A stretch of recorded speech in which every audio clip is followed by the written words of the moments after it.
Eu abordo um tema hoje que eu julgo da maior relevância para esse parlamento.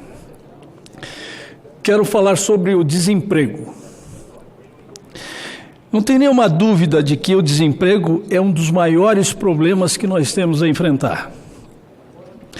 As consequências do desemprego são muitas e todas alarmantes e dramáticas. O desemprego contribui para a queda da arrecadação. Ele também é o nervo exposto da movimentação da economia. O desemprego ajuda a destruir o orçamento familiar. E o desemprego também está diretamente relacionado à violência das cidades. Isso sem contar, claro, com as consequências imediatas para cada cidadão desempregado e para sua família. As consequências são a angústia de não ter como garantir o seu próprio sustento, o sustento dos seus filhos e de sua família. O endividamento, a falta de moradia e até mesmo a fome, a miséria, a tristeza, o desencanto, a desesperança e a incerteza.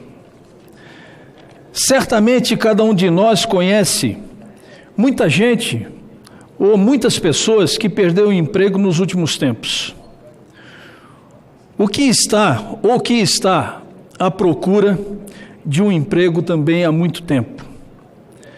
No Brasil existem vários fatores que contribuem para um quadro grave de desemprego, dos quais quero destacar a falta de qualificação profissional, a elevada política de juros que prejudica os investimentos nacionais.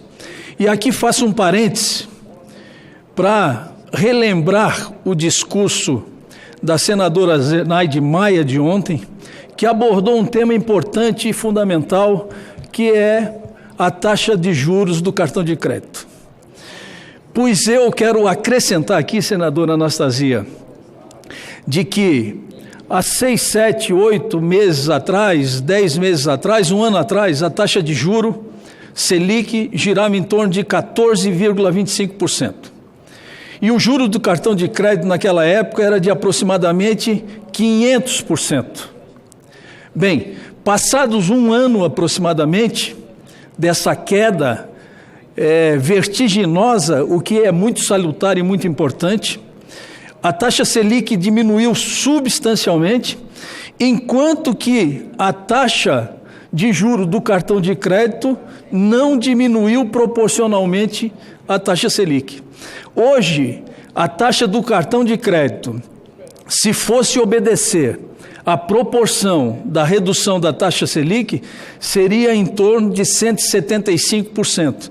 Mas os bancos estão cobrando mais de 300% do cartão de crédito, o que é inaceitável, é inadmissível. Além disso, senhor presidente, uma das outras causas que interferem diretamente no desemprego, na minha opinião, é os altos encargos sociais trabalhistas. Ou seja, só para dar um exemplo, se nós formos contratar um trabalhador hoje, vamos pagar R$1.000 para ele, nós temos que pagar R$1.000 a mais para o governo.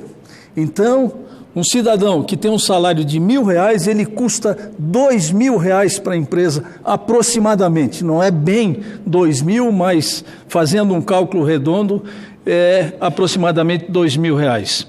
Será que não chegou a hora de nós discutirmos a desoneração dos encargos trabalhistas que incidem sobre o salário e sobre a renda? Essa é uma pergunta que fica aqui. Eu já fiz essa pergunta aqui em outro pronunciamento que outrora eu tinha feito, mas eu acho que nada resiste uma ideia cujo tempo chegou, e eu acho que é o tempo das reformas, e quem sabe não seja a época ideal para nós rediscutirmos também os encargos trabalhistas que incidem sobre a remuneração, principalmente daqueles que mais precisam, que são os trabalhadores de baixa renda. Outro problema, senhor presidente, que deve ser destacado referente ao tema, é a diminuição da renda do trabalhador. Com o agravamento da crise e as recentes levas de demissões, temos uma oferta maior de trabalhadores que precisam de emprego, o que leva a aceitar empregos com salários mais baixos. Ou seja, excesso de mão de obra reduz a remuneração dos trabalhadores. Como podemos perceber, trata-se de uma questão muito complexa e extremamente relevante para todo o Brasil e para cada um dos brasileiros e das brasileiras. Trago esse assunto, senhor presidente, senhores senadores, senhoras senadoras, a este plenário porque, por esses dias, foi divulgada a última pesquisa do IBGE sobre o desemprego no Brasil. Podemos destacar dois dados muito alardeados pelo governo e pela imprensa, que à primeira vista parecem positivos. A taxa de desemprego caiu de 11,9 medidos no mesmo período do ano passado para 11,8. Olha só, de 11,9 para 11,8. Está estabilizado praticamente. E no trimestre anterior, do mesmo ano, em julho, estava em 12%. Ora, entretanto, esses outros dados, muito preocupantes, que não confirmam que esta primeira impressão de melhoria desse quadro é realmente o que está imperando. A categoria por conta própria chegou a 24,3 milhões de pessoas no trimestre encerrado em agosto, e que representou um aumento de 4,7%. Portanto, neste período, mais de 1.100.000 pessoas foram atingidas pelo trabalho de conta própria em relação ao mesmo período de 2018. O número de empregados sem carteira assinada de trabalho atingiu aproximadamente um recorde de 11,8 milhões de pessoas, o que representa um crescimento de 5,9%.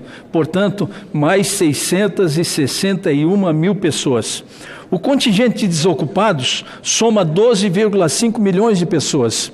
Faltou trabalho, senhor presidente, para 27 milhões e 500 mil pessoas no país no trimestre encerrado em setembro. O que, por si só, o número é muito grave e alarmante. E mais, apesar do recuo alardeado, a taxa de desemprego no país é de 12,6 milhões de brasileiros que ainda estão em busca de trabalho no país. Não podemos ver os números, como podemos ver, esses números são alarmantes, dramáticos e chocantes. De um lado, senhor presidente, é importantíssimo que precisamos levar em consideração é que o aumento da população ocupada tem sido puxado, sobretudo, pelo avanço da informalidade e não pelo trabalho de carteira assinada, o que representa também um recorde de 41,4% da população, representando 38 milhões e 800 mil brasileiros e brasileiras. De maneira que, senhor presidente, eu queria que Vossa Excelência considerasse como lido o meu discurso e que seja constado dos anais dessa casa, e vou terminando por aqui meu pronunciamento, embora precisasse de mais pelo menos uns 10 ou 15 ou 20 minutos para concluir o meu pronunciamento. Muito obrigado. Muito obrigado.